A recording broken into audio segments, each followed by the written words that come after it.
This is the Horror Movie Show on hmpod.com, your one-stop shop for all things horrific and horror-related. Read the reviews, frolic in the forum, hem and haw over the horoscopes, and listen mightily to the Horror Movie Show with Mark and Jerry, your horrible hosts. A gracious good day to you folks. Jerry here. And Mark. And we're here to bring you another episode of the Horror Movie Show on hmpod.com. Also on Facebook. Do a search on Horror Movie Show. Come visit us. Drop us a line.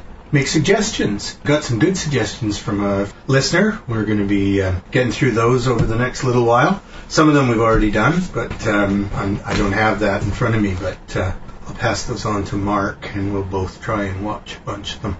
Yes. Good suggestions from our... Excellent. Not everyone is insane. Only the people we know. Yeah, that's right. Okay, we got a whole slew of new movies this week, folks. We're going to start talking with World War Z.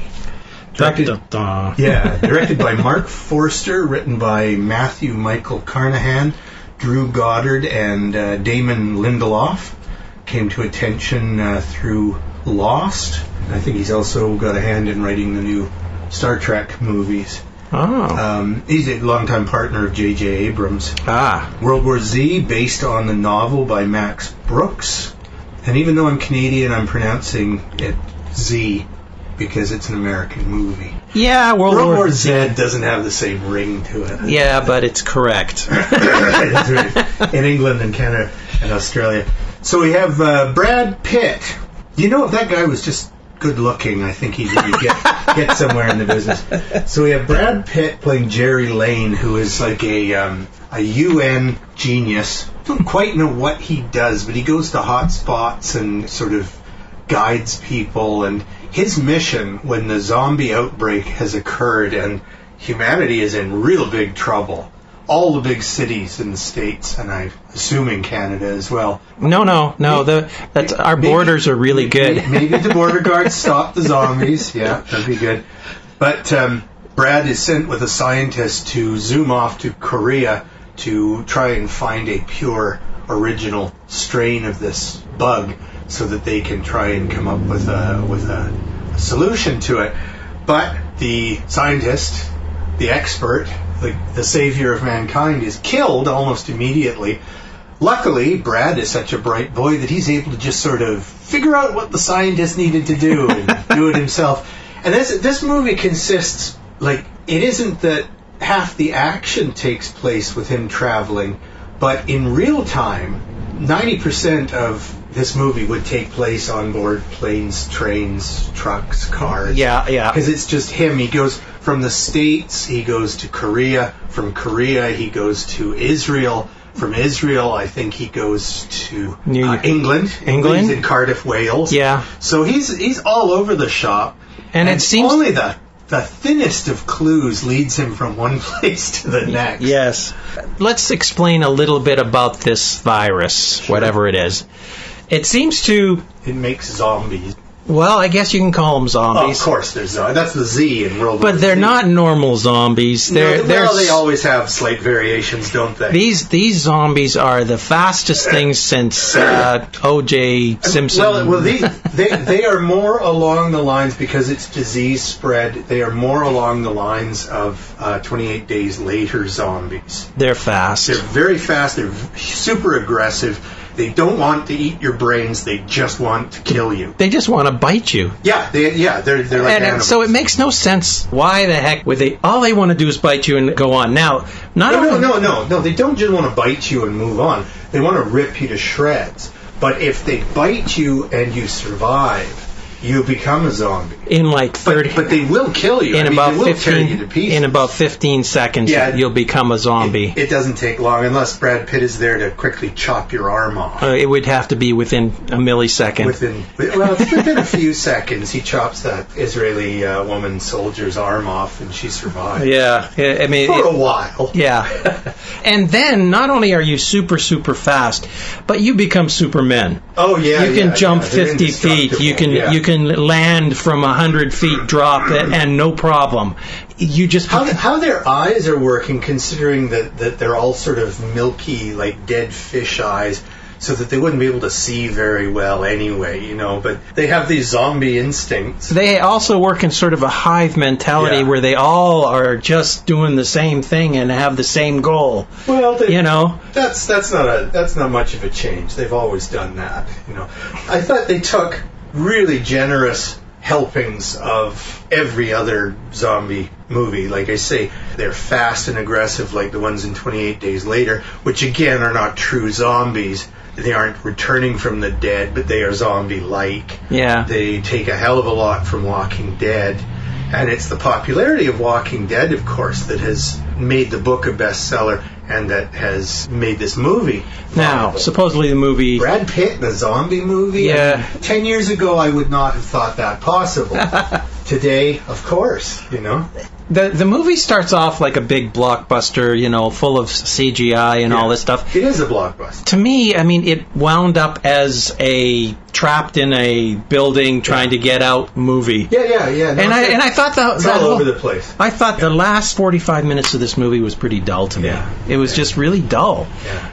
And the dumb things that were happening on trying to cure the populace. Oh, it isn't as logically consistent as, say, Walking Dead. Yeah. It isn't as logically consistent as that. And the humans in it, the only one who seems to act intelligently is Brad Pitt. Everybody else is just flailing. Even the people who claim to know what they're doing. The specialists, the scientists don't seem to be smart as... Plus the humans are absolutely miserable. Brad Pitt is taken along with his wife and his... Is it 2 kids he's got? Something like that, yeah. Yeah, he's got 1 or 2 kids.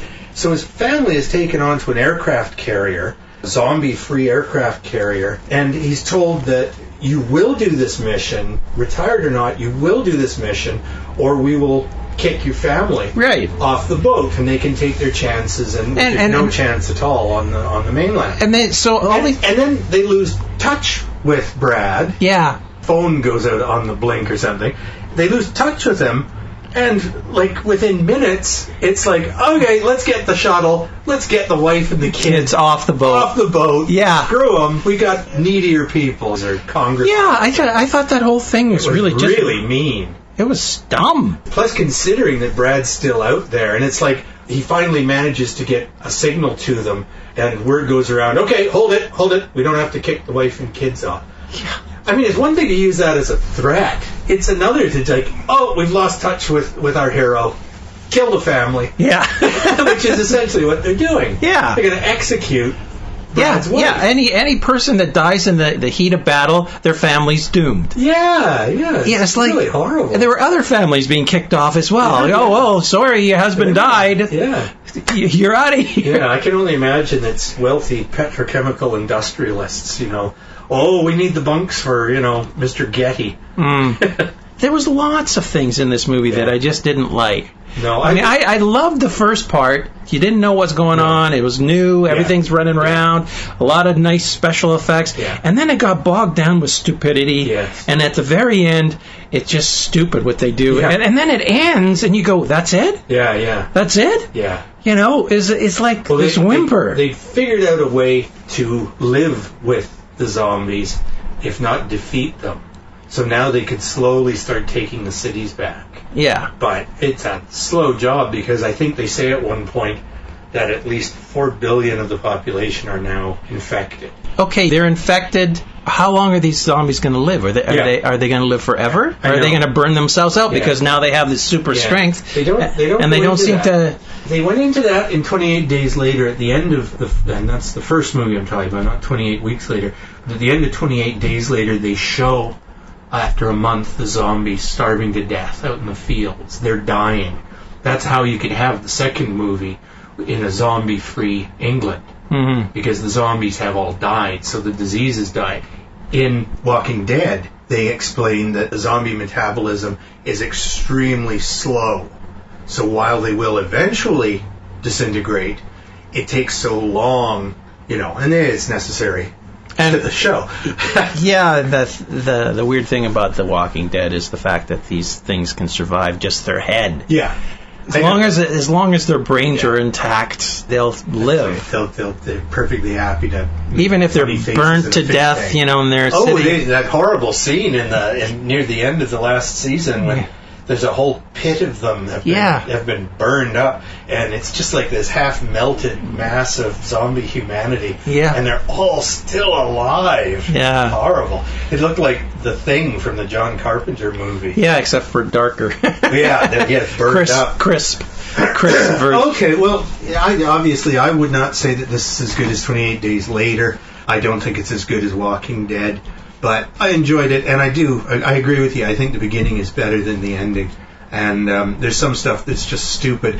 I think they put a gigantic wall around Jerusalem. Yeah. And this is sort of a nice little feel-good moment because they've allowed the Palestinians to be on the right side of the wall. I thought at first, where are the Palestinians? They're now zombies. Yeah, exactly. But they built this enormous wall. There's like this thing, worthy of the bleeding Egyptian classical pharaohs.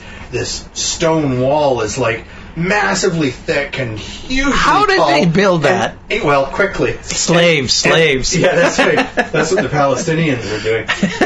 And yet, the zombies come running en masse, and they just like ants. They just pile and pile and pile against the walls with more zombies climbing on top and more on top and more on top until they manage to spill over the top of the wall.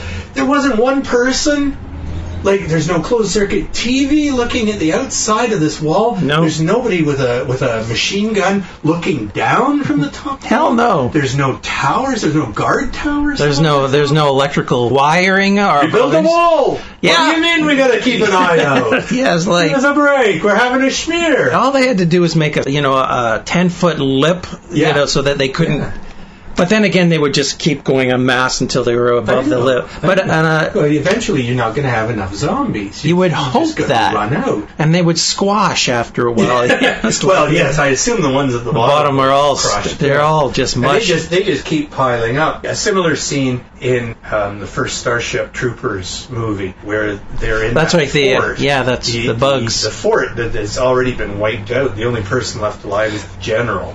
Mm-hmm. They wanted to suck his brain. The brain bug wanted to suck his brains out to learn the human plans. And when the bugs attack, they just start piling up against the wall, dead or alive, so that their comrades can climb over top of them and get in at the humans. So same idea, just fodder, just pile. Might as well be sacks of wood. Yeah. Well, and at the bottom, you're just a sack of goo. Yeah, that's it. So that is the stuff I liked when I saw in this movie. It was this really cool things, but massive effects. But when you really sit back, you say, how realistic of a zombie is this? This is really ridiculous. Yeah. These things can. If they had They're nice twitchy zombies. I have to say they spent more time on making them look good and giving the zombie actors like a little method, so they sort of jerk and like mannequins. Yeah. That was fun. Yeah. I enjoyed that. But if they had that much energy, they would burn themselves out so quickly. One would assume. Because they're not eating a lot. I know. I guess they all eat a lot of candy bars. It's like they're little fleas. They could jump like a flea. They had to around, It's like, holy crap. Yeah. How long do fleas last? A couple days. Okay, let's leave that one, which obviously wasn't very satisfying for either of us, and talk about M. Night Shyamalan's latest movie. Now, I went to see this movie, After Earth, and I didn't even know that it was a Shyamalan movie. No. Because his star has been waning. Yeah. The Last Airbender did not very well. Really terrible business. They haven't even made the second half of it. The thing about him is he makes, Last Airbender looked great. Oh, it did. I quite enjoyed it. The storyline just needed work, but he makes really good-looking movies. Yeah, he's a good director. But the problem is it's the storyline that he has to work on now, because his first couple movies were unique. Nobody did. He had the twist. He had the O. Henry Twilight Zone twist. Yeah.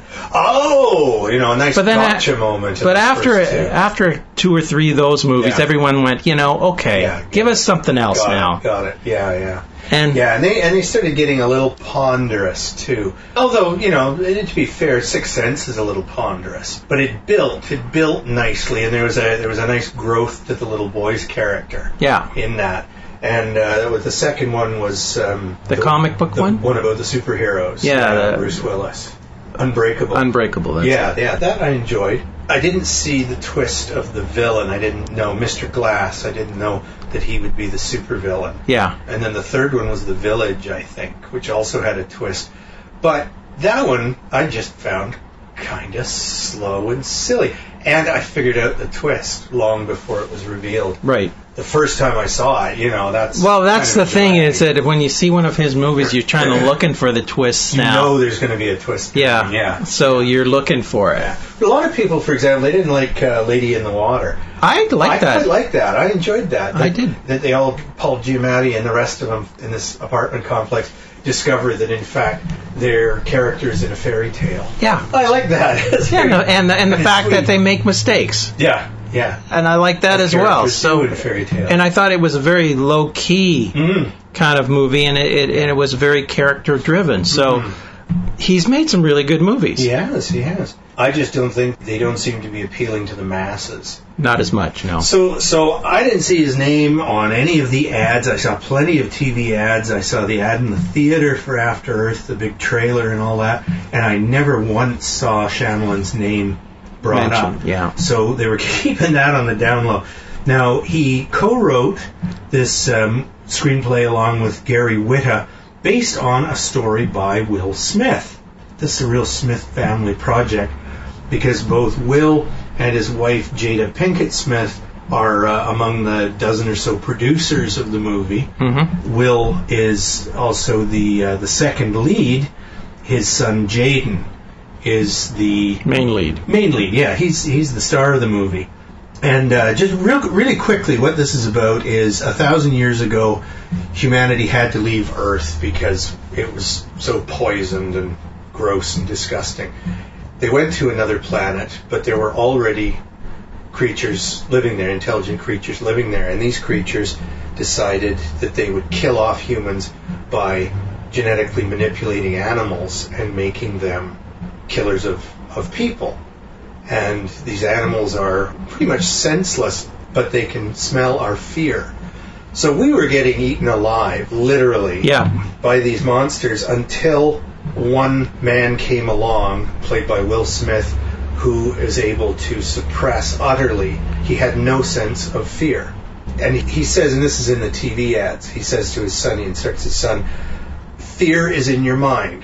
There is no such thing as fear. Danger is real. Yes.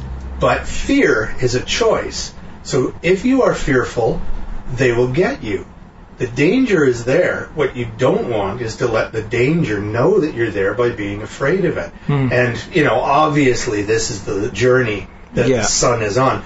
So they crash. The son and the father are on a trip. And the father's a real hard-ass military guy. Yeah, he's by the book kind of guy. And he holds against his son that a monster broke into their house and killed his daughter. And so Will Smith's character has held it against the son, who was a child at the time, and only survived because he was put into a smell-proof container. Yeah, and they couldn't smell his fear. And so he survived, but he got to watch his sister being mangled horribly to death. Yeah. And Will Smith's reaction is to be angry with his son for the next 10 years. But anyway, here's the young boy. He's about 14, 15 years old, and he's trying to follow in his father's footsteps. He's trying to get his father's approval, and he's not getting it so far. Now, he's in some sort of academy. Yes. And he's passed all the tests. Yes. But they won't promote him to be a full ranger. Yeah, he's not old enough, for one thing. Okay, so he's had training. Yes. This is the thing that bothered me about this movie. Right. Is the fact that he has had ranger training. He's passed No. He's had cadet training. Well, cadet... He's not a grown-up yet. Yeah, I know, but he's on the cadets are learning how to be rangers. Yeah. So they're learning a lot of the wilderness stuff. He hasn't learned... Yeah, that's not the problem. He hasn't learned how to eliminate his fear. That's the problem. Yes, and he and his father crash land on the old Earth, which is a forbidden planet because the aliens have also dumped all kinds of monsters on the old Earth. However, once the kid so you have Will Smith and you have his son Jaden, and the two of them are in their crashed spaceship, and the ship has broken up as it entered the atmosphere. Mm-hmm. And in order to call for help, the kid, because Will Smith's legs are horribly mangled, the kid has to go off on his own on like a 5-day trip to the tail end of the ship to get the beacon. Problem is that the planet is full of monsters, and so he has to do that. Plus, he's got little discs that give him air. They compensate and allow him to breathe, and a couple of them get smashed, so he doesn't have enough to get there and get back again. No, I think just to get there, because that's right, because there's more at the tail end. He does find more, but just to get there. So his father says to him, they're communicating by, the kid's suit is actually like a TV station. Yeah. His father gets all kinds of 3D pictures and that. But the father says to him, okay, you're halfway there. How many of the breathing discs do you have left? And the kid says, I've only got like a couple left. And the father says, that's not enough. And then he says, you better turn around and come back. And the kid says, no, I won't do it. I'm not a coward. I'll prove to you. But he's halfway there. What would be the point of turning around? He might as well keep going. The total illogic of the father character's position, where he says, you're halfway there, turn around and come back. I didn't think he was halfway there. He was. At one point, he says quite clearly, that's the halfway point. And then it's the next time they talk after that, that he realizes you haven't got enough of the breathing discs. Yeah. So you better come back. Mm-hmm. What? No. It made no sense to me. But this whole movie seems very slapdash. And it would have been a much better movie to have the two of them together, to have the kid learning lessons and love from his dad on the way.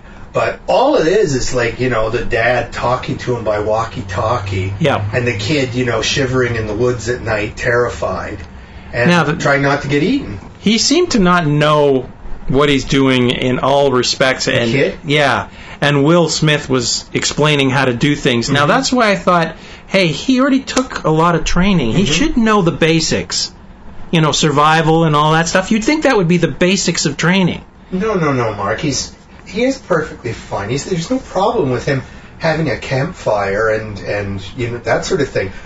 What he can't do is deal with the giant, ferocious monsters. Not all of them are ferocious. Not all of them are giant. And there's like baboon creatures, but there's vast numbers of them. And there's like a giant raptor, and it becomes his friend.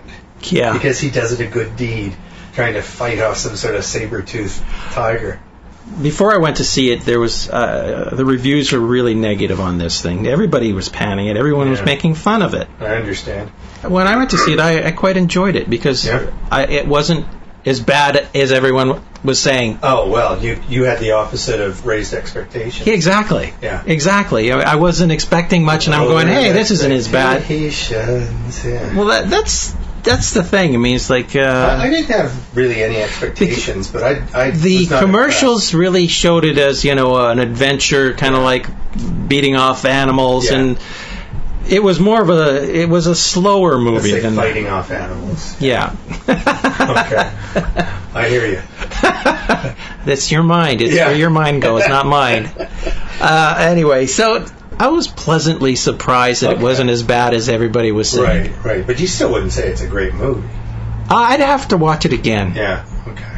I'm waiting for it to come out on DVD, and then I'll watch it again. It's lush and green and pretty, but I just movie along similar lines, Oblivion. I really liked Oblivion as I said when we reviewed it. It's very similar, and not dissimilar in that they're both set on a far future Earth, and there's hostile aliens, and main character's not quite sure what the hell he's supposed to do. Right.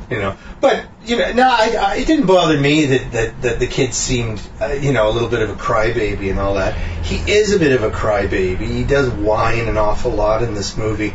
I think they would have beaten out of him in cadet. Exactly, that's what I'm saying. He was a little too whiny for being a graduate. But dare I say, Mark, I think that's all kids today are pretty damn whiny.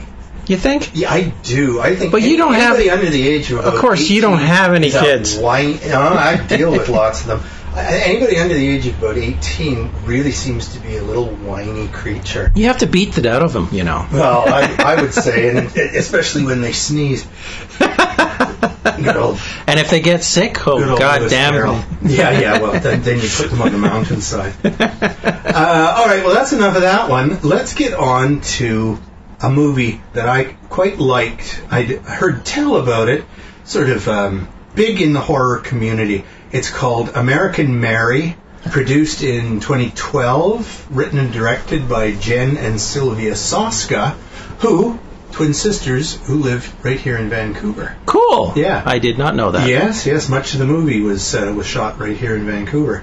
The stunningly beautiful Catherine Isabel plays the title character. I won't call her the heroine. The title character, Mary Mason. Antonio Cupo plays Billy Barker. Tristan Risk plays Beatrice Johnson. The most interesting looking character is Ruby Real Girl, played by Paula Lindbergh.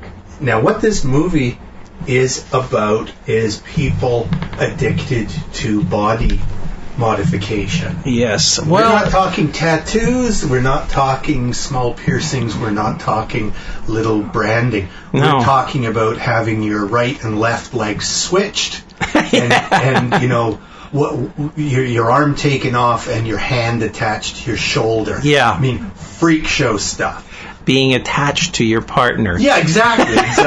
And the writer director Jen and Sylvia Soska show up as a couple of would-be clients who want things done to themselves. Anyway, from what I understand, they make kind of sick movies. Those twin girls. Do they now? Yeah. But what made you say that? Just reading about their other movies. Okay, because this movie's pretty sick. It's pretty sick itself, but a good movie. A good movie, regardless. Yeah, it's all about this woman who is in. Yeah, she's going to be a doctor. Yeah, she's very close. She's an intern. She's almost a surgeon. She ends up at a bar. She's going for extra work. That's right. Yeah, she's looking for extra money because she's getting low on funds and she can't afford her tuition for her last year. Yeah, and the doctors are kind of evil. They're kind of big dicks. Don't they invite her to a party? That's later. Is that later? Oh, yeah. Okay. That's right. She's applying at this sort of strip bar where all the waitresses are topless or whatever. Yeah. So she's applying at this thing and she's having a conversation with the owner. And she's telling him that she's going for her doctor. Yeah. One of the bad guys' associates comes in and says, we're in big trouble because the guy that we were supposed to beat up a little bit is dying. Or something like that. So he says to Mary, can you fix him? A cool $1,000 in it if you can save his life. Yeah. So she does, and from there she gets into the world of extreme body modification. She's recommended to this one girl who wants to have a modification. Yeah. That's Ruby Real Girl, I think. And she does a great job. And this woman is on the net, and she's in a community, a community on the net that loves that kind of stuff. So Ruby's finding a lot of work for her. Yes, and she's getting $10,000 a shot, surgeries, $10,000 to sometimes up to $500,000. Yeah, she's getting very rich. While she's still a medical student, she gets invited to a surgeon's party, and she's thinking this is a good thing, rubbing shoulders with the bosses, the distinguished surgeons. And she goes there, and she's handed a drink by this real smarmy little weaselly guy at the party. She takes the drink. Next thing she knows, she's getting woozy, and she's being raped on the bed by one of the teaching surgeons. So, now she's got friends in the underworld. She's already gone quite dark in what she can do with her abilities. She drops out of medical school and makes a point to torture the rapist. anything worse than death. Yes. Way worse than death. Yes, she's got a long-term plan on modification. Modifying him into Flipper Boy and worse. Yeah. Yes, so we keep coming back to this because this is a long-term plan. Other things are happening in her life during the movie. She's keeping him on ice, and thanks to her criminal buddies. And there's also a detective that keeps in her life looking for this doctor. Detective Dollar, which I think is a great name because Dolores means, it's not good. So I'll just say that. It's not good. Played by John Emmett Tracy. It's a funny name. He's got 3 first names. John Emmett Tracy. So does Dick Tracy. That's right. But he was a dick. So a private dick. I really liked it. I liked American Mary. I thought it was quite stylish. It was very peculiar.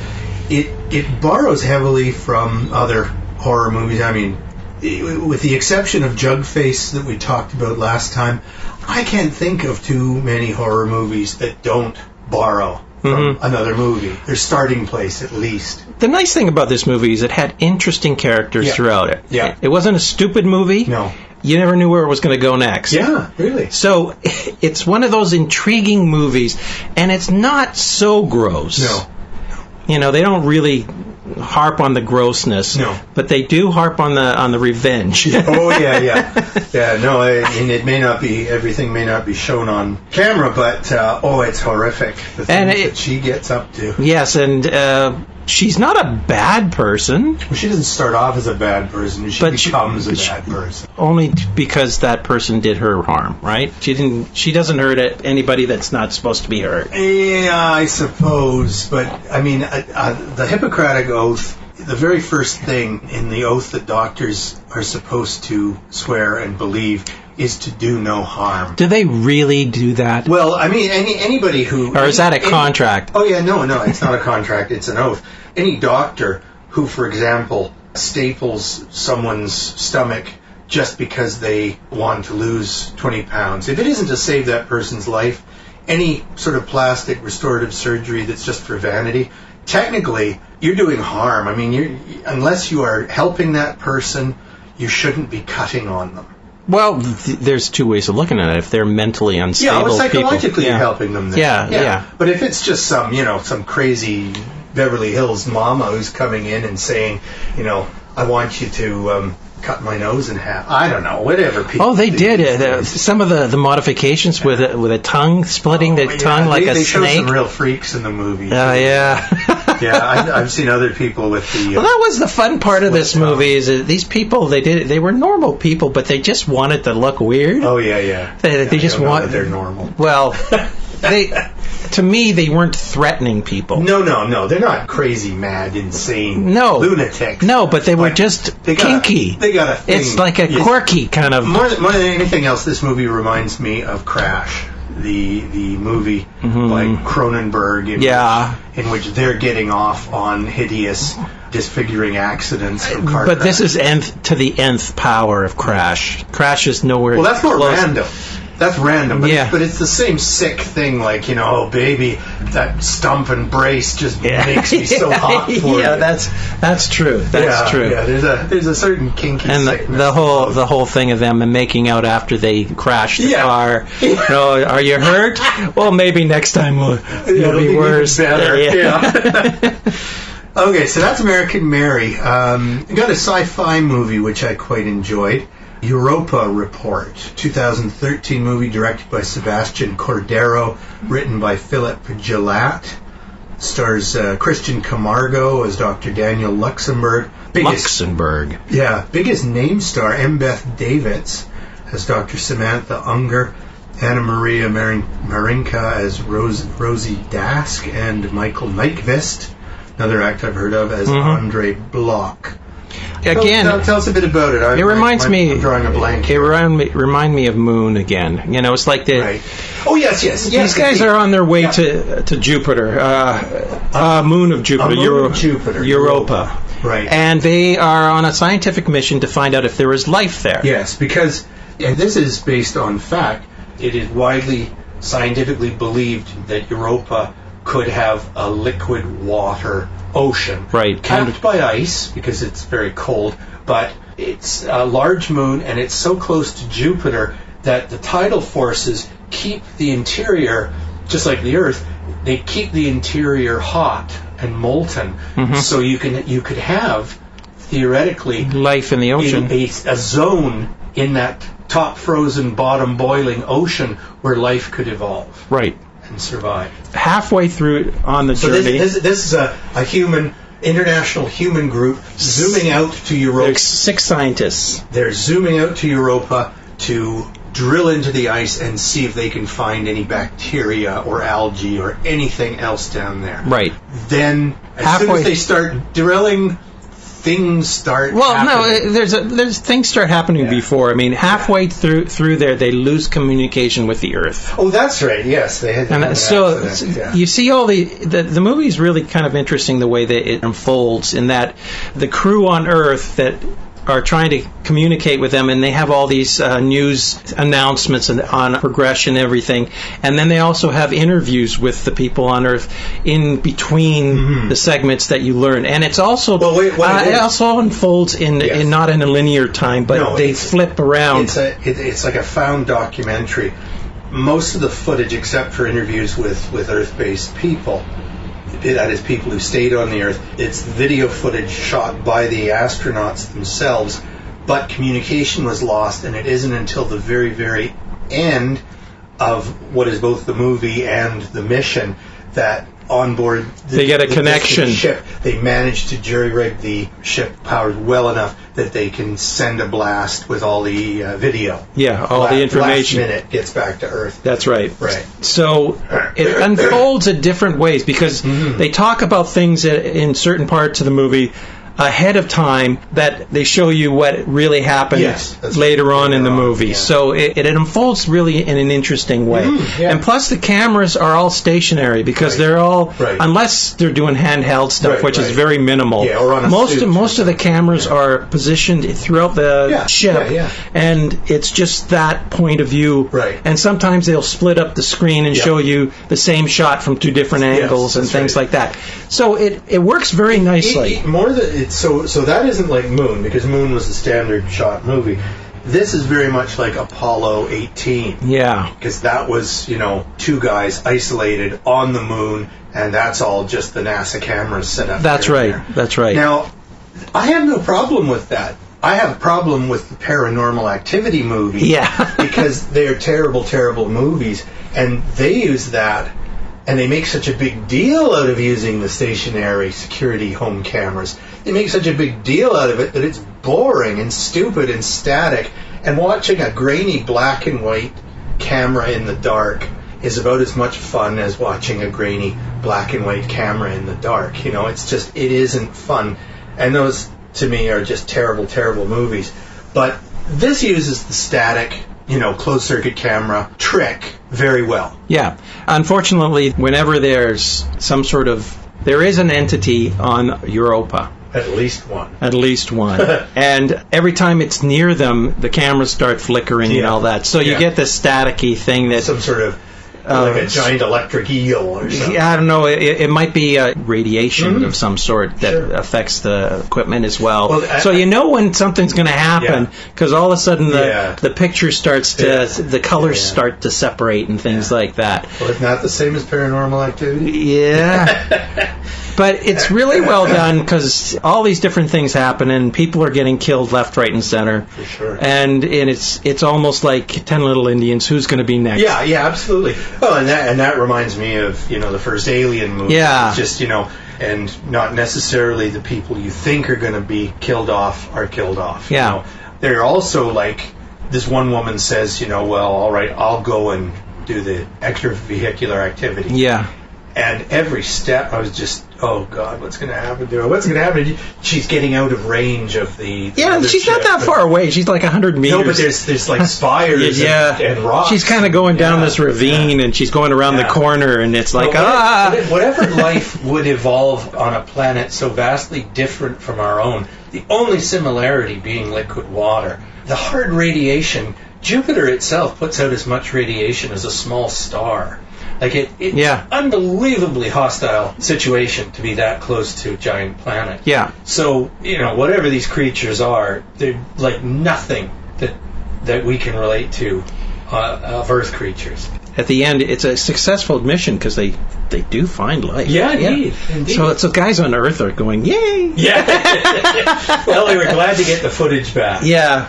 And the next time, they'll certainly come armed. but that just makes me think of the second Alien movie, Aliens, which they brought Space Marines, and they didn't do that much better, really. No. By the end of that, you got Ripley, you got the kid, you got one guy, Marine who's blind in one eye. And they both get killed off the next movie. Before the third movie begins, they're all dead. And a half a robot. Yeah. Lovely. Anyway, I like this movie. Yeah, so did I. Even though it reminded me a lot of other stationary movies, it was interesting because you didn't know what was going to happen next. Again, and I like the way it unfolds, with jumping around in the timeline and all that. Yeah. So it's good storytelling. It is. I thought it was very entertaining. It looks good, like all the high-tech stuff looks good, the inside of the craft. It kind of reminded me of 2001, some of the shots, of them in space and all this stuff. But 2001, that's the movie that sort of figured out what future spaceships would look like. Yeah. I mean, they look like the inside of the Apollo capsule times 1,000. Yeah. Super complicated and all that. But, you look at the original Alien movie, and my goodness, those little crackling computer screens look so primitive today. And yet that was like beyond state of the art. I like the technology in this because it's not outrageously in the future. No. And the way they shot it is like the gravity's all over the place. So some people are sitting on the ceiling, some people are sitting on the walls. Yeah, that's right. So it was really cool how they did that. And then the sleeping quarters were on the rotating thing, so you had gravity in those areas. Well, centrifugal force. Yeah. Yeah. Well, false gravity. Yeah. So the whole layout was kind of really cool and well done. Yeah, it was. It was really good. I just watched Event Horizon, another sci-fi movie. Yeah, I remember that. Lawrence Fishburne is the captain, and Sam Neill is the scientist who designed the faster-than-light ship, which went off and came back, not just with an evil entity, but as an evil entity.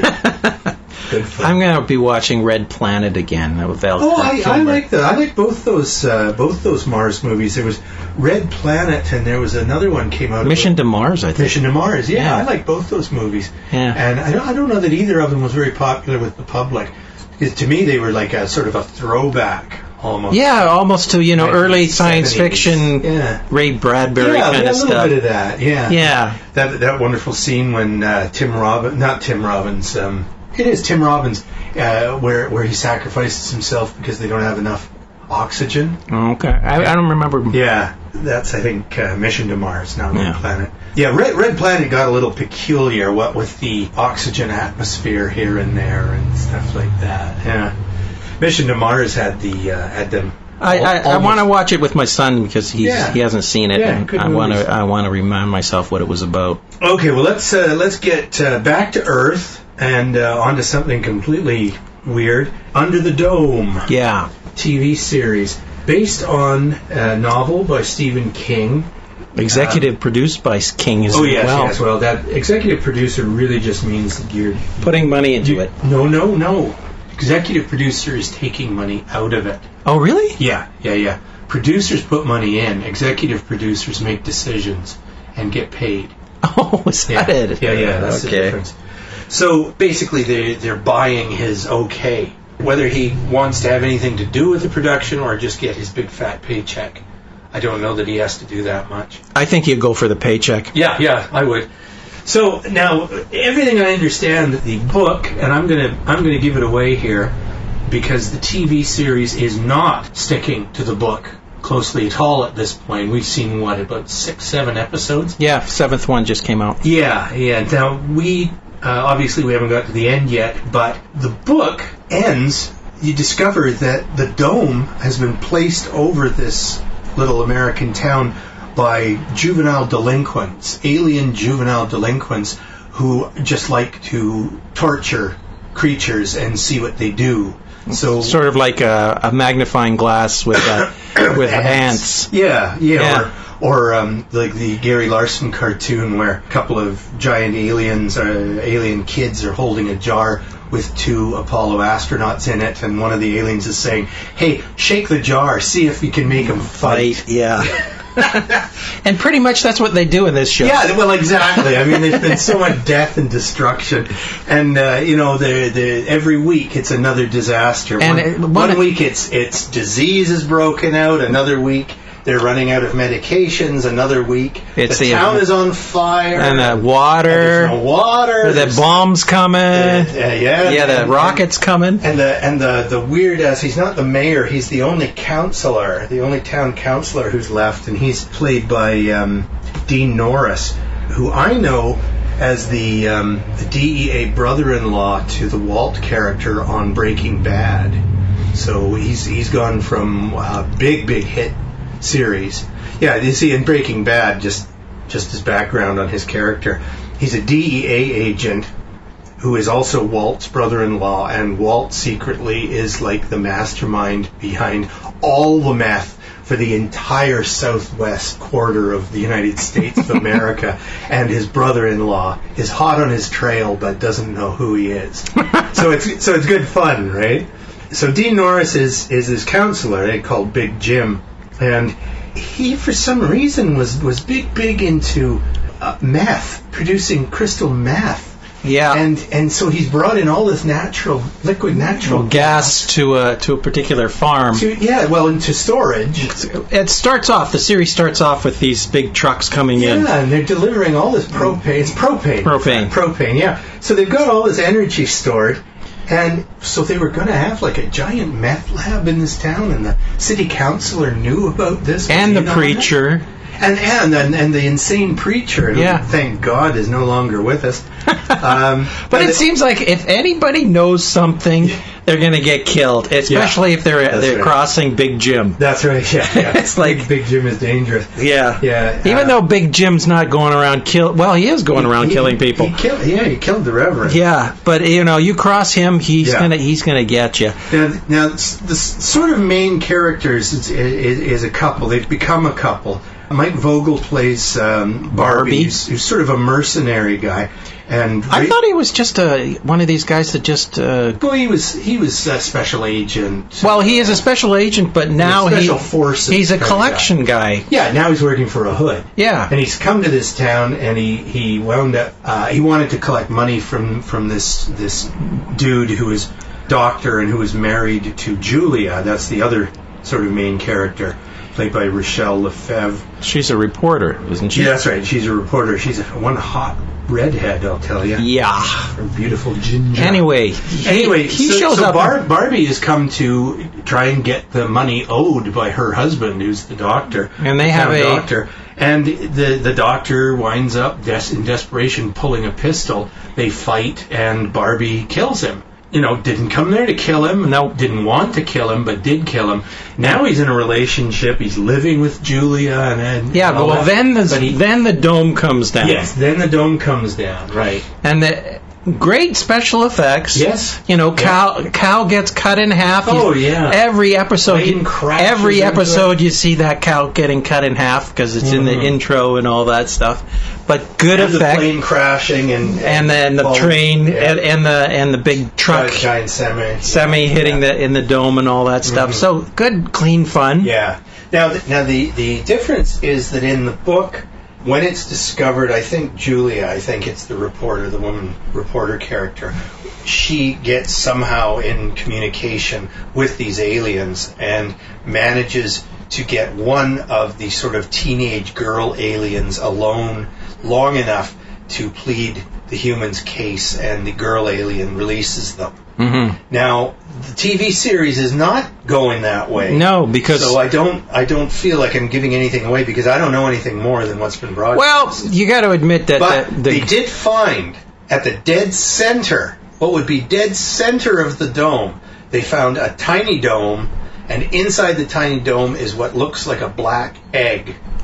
I haven't seen that show. That's the last episode? That's the latest episode. I haven't seen the latest episode. Find it. These two kids who separately when they were near the dome, they were having fits, and they were saying, it fell from the sky, it fell from the sky, it fell from the sky, some nonsense phrase like that over and over. When the two of the kids get together, they did that as well. Between the two of them, they said, well, what is our connection? Why are we special?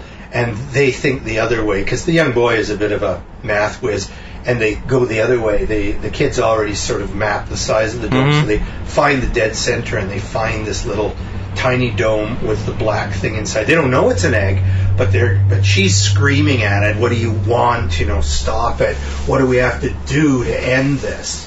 Now, this series is kind of interesting, and I think that it's a good thing to do short series. I wish they were sticking to the original plan, which was 8 episodes. Yeah. But they're not. They're going for a second year now. But, even 2 is okay, but I can't see there being a third. I don't know. I mean, it's like American TV, they will beat a mule it's like, to death. well, look at The Office. I mean, it's like in Britain, it was like a couple series or something like that. It was 12 regular episodes and a big Christmas special. And that was it. Yeah. But these and guys... that was plenty. Yeah. It was perfect.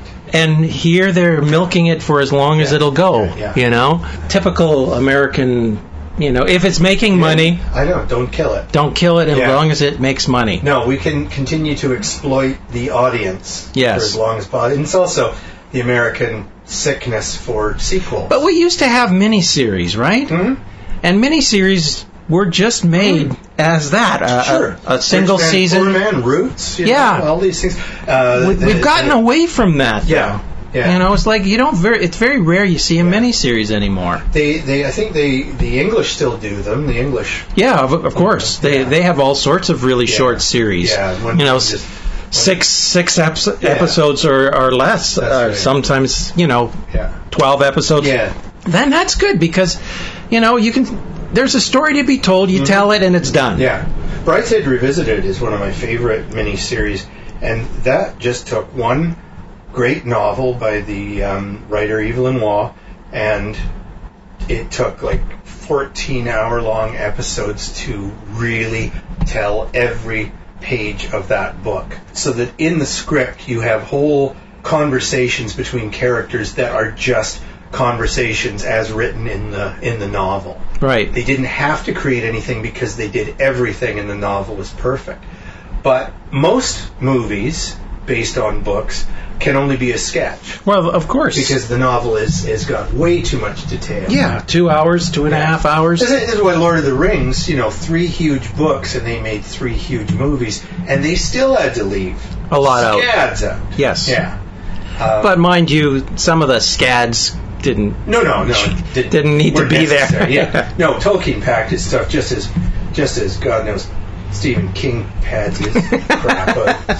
Yes. I can read his stuff. Yes, but I'm enjoying the Under the Dome. I wish I liked it more. I was hoping I'd like it more. Now I'm watching it just to watch it because there's not much else on. Yeah, it's TV. strange about that right now. But I do not find it a very good series. I find it pretty gappy and it's not logical. And I don't like the characters. I find the characters just kind of thin and obnoxious. There should be selfish. Mostly they're real selfish people. I find that as a town as a whole, and it's supposed to be a small town. Yeah. You would think they would be nicer to one another, but they seem to want to kill each other really easily. Yeah, the panic in the town seemed a little forced to me. Yeah, and the fact that the farmer is saying, well, I'm not going to give anyone water? Yeah, give me a break. Well, and the silly thing is that if this isn't just a dome, if it is a sphere, because they've gone down, and they can't dig below this thing, they can't get out that way. So if it is actually a sphere surrounding the town, and that logically is what the kids were thinking, that in the center is where they might find the controls for this thing. Right. Or an explanation at least. And they did find something, but we don't know what it is yet. Very end of the episode, not to give anything much away because I don't know what it means, but at the very end of the episode, one kid has been born and one woman has died. They both saw hallucinations. The pregnant woman saw her husband, who's out of the dome, and the woman who died saw... Oh no, the daughter of the woman who died saw her mom in the woods, and they both one is born and one died. So now the dome is calling up sort of spirit images of people in life and death situations. And the kids are sort of involved with that. But with my point, at the very end, after the woman dies, we see a shot of this black egg-like thing under its tiny clear dome, and it grows sort of bright sparks, like sort of lines of fire climb up the outside and then blink out. So whatever emotional things are happening in the town, life and death issues are having an effect. Maybe the egg is storing them. Maybe it's a storage device, and this is just a reality TV show, and it'll be played back later on Sure. There's my theory. Remember, you heard it here first. So there are only supposed to be 8 shows for the first season? That was the original plan. There was going to be eight shows.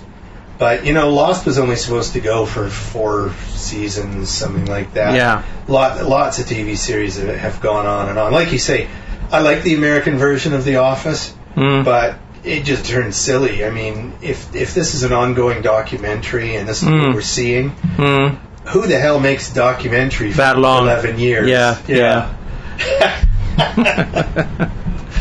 Oh, I think that's it for this show. Yeah, I think we've done an hour here, and my voice is about to give out. So, no, that's not my voice; it's my legs. My legs. I don't know why Mark won't let me sit down when we're recording these.